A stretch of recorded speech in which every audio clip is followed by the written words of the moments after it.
Hi, my name's Ed Merriman, your Maryland mortgage man.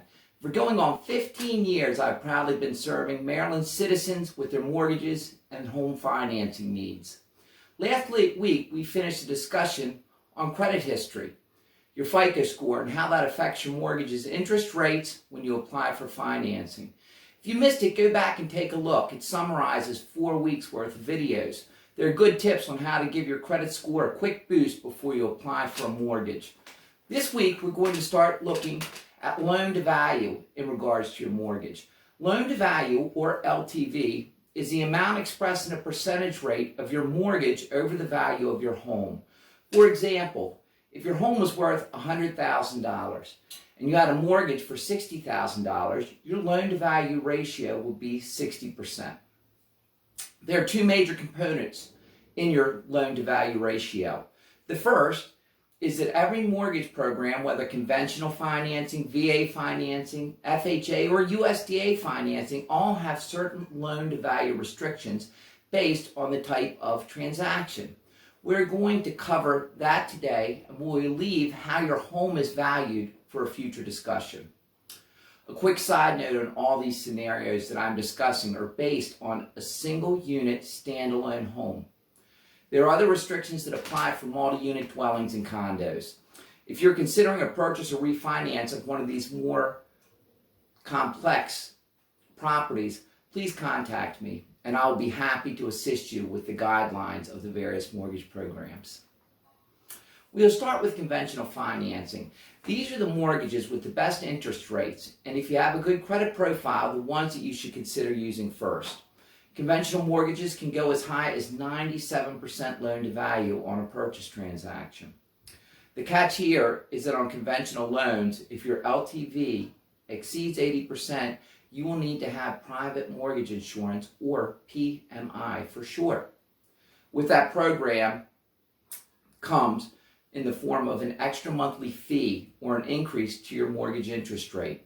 On conventional loans, you can go as high as 95% on a non-cash out refinance as well, but the same requirement for the private mortgage insurance still applies if the transaction goes higher than 80% of your property's value.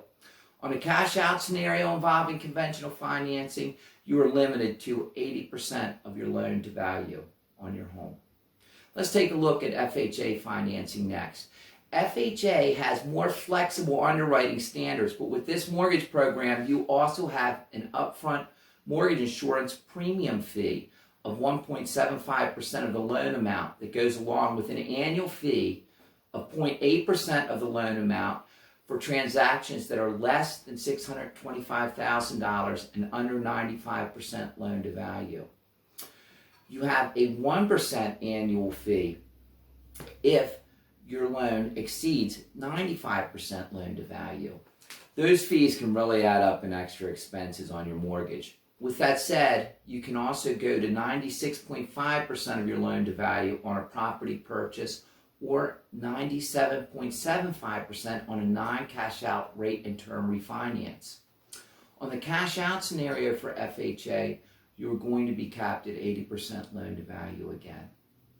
VA financing, a government program that is made to benefit veterans, has a 100% loan to value option on your home purchase and a 90% loan to value on refinances, regardless of whether they are cash out or rate and term.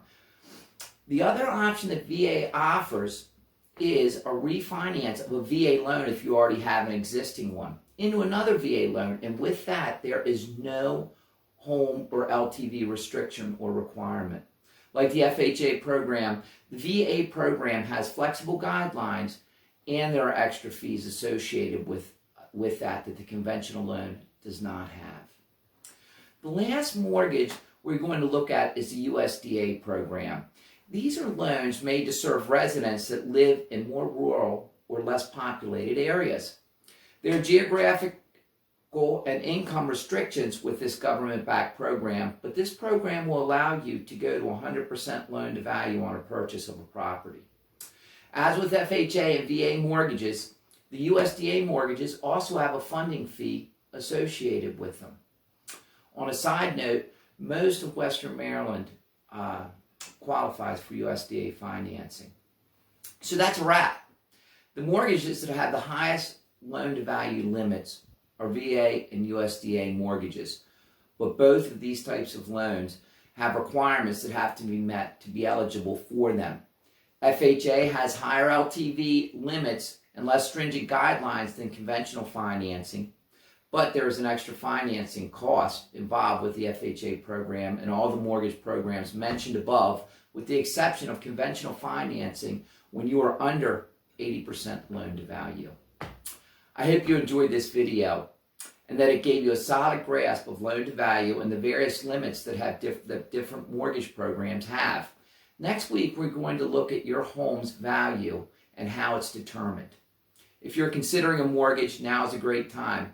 Interest rates are really, really, really low. It is important to make sure that you are ready ahead of time before you go house hunting, so that if you need to make some corrections or adjustments, you have time to do so. I'm here to help you, whether you're looking for a new home mortgage or you're considering refinancing an existing mortgage. Please consider me. My contact information is on the screen. Until next week, this is Ed Merriman, your Maryland mortgage man, wishing you the best. See you soon. Bye-bye.